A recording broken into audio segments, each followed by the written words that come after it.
আসসালামু আলাইকুম, কেমন আছেন সবাই? আশা করি ভালোই আছেন। তো রান্নায় চলে আসলাম শুক্রবার, আজকে জুম্মা মুবারক সবাইকে। তো সবাই ভালো থাকেন।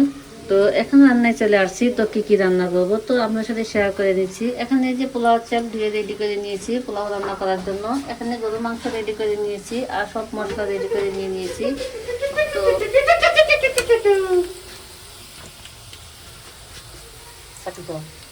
তো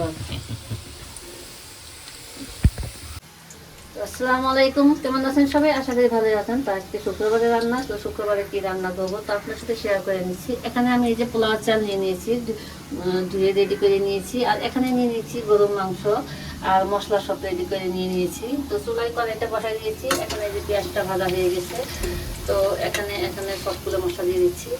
আর দিয়ে দিচ্ছি কয়েকটা শুকনো মরিচ আর পেঁয়াজ, দারচিনি এলাচ দিয়েছি। তো আবার এলাচ দিয়ে দিচ্ছি আবার, তো আবার দিয়ে দিচ্ছি মশলাটা।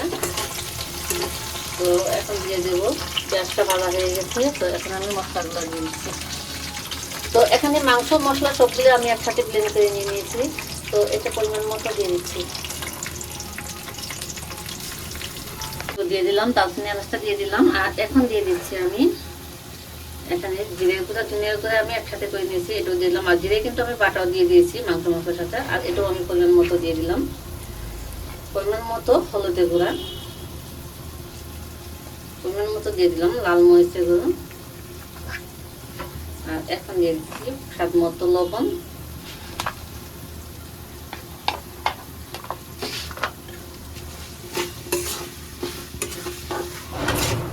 তো এখন আমি একটু পানি অ্যাড করে দিচ্ছি মশলাটা কষায় নেওয়ার জন্য।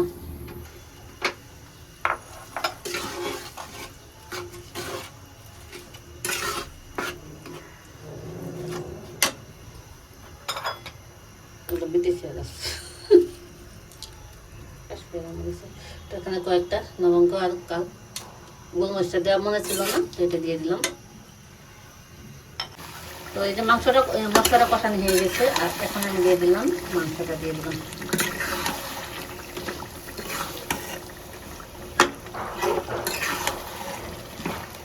তো মাংসটা দিয়ে নেড়ে দিলাম। আর এখন আমি ভালোভাবে কষায় নেব।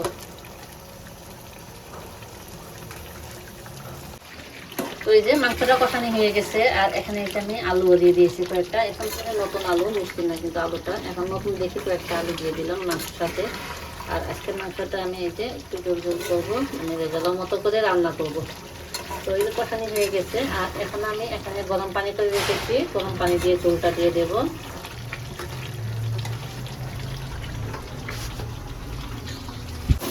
তো মাংসটা হয়ে গেছে। আর এদিকে আমি পোলাওটা বসাই দিলাম। আর রান্নাটা শেষ করে দিলাম, আমি আবার শেয়ার করবো। তো এর জন্য আমি মাংসটা দেখালাম না, তো মাংসটা নামিয়ে নিয়েছি। আর এদিকে পোলাওটা বসাই দিচ্ছি। এখন আমি চাউলটা ভেজে নিলাম।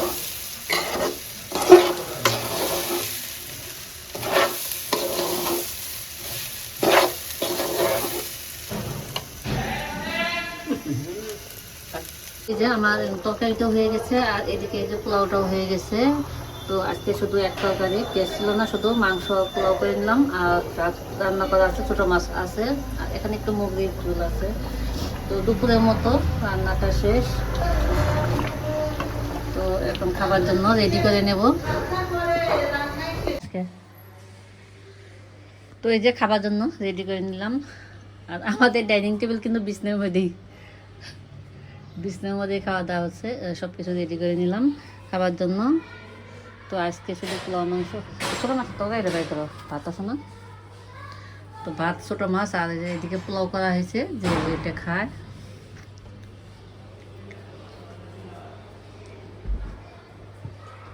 আমি জানছিস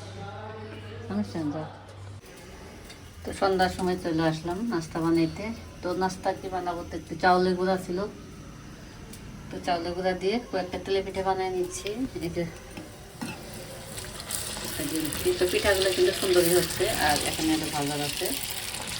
তো তেলে পিঠা কিন্তু আমি এমনি যেভাবেই কুলাই, কিন্তু তেলে পিঠা কোনো সময় খারাপ হয় না, অনেক সুন্দর হয় পিঠাগুলো। আমি যখনই ভাজি পিঠা অনেক বড় হয় ফুলে।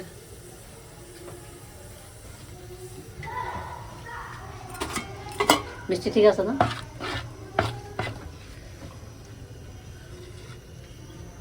কালকে ঘুরে আটা আজকে তুলে করে দিয়ে এখানে বড় করে বানাই দিলাম। হ্যাঁ, করে বসো।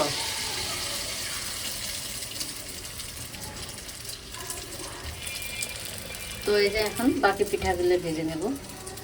তো সবগুলো ভাজা হলে আপনার সাথে শেয়ার করবো।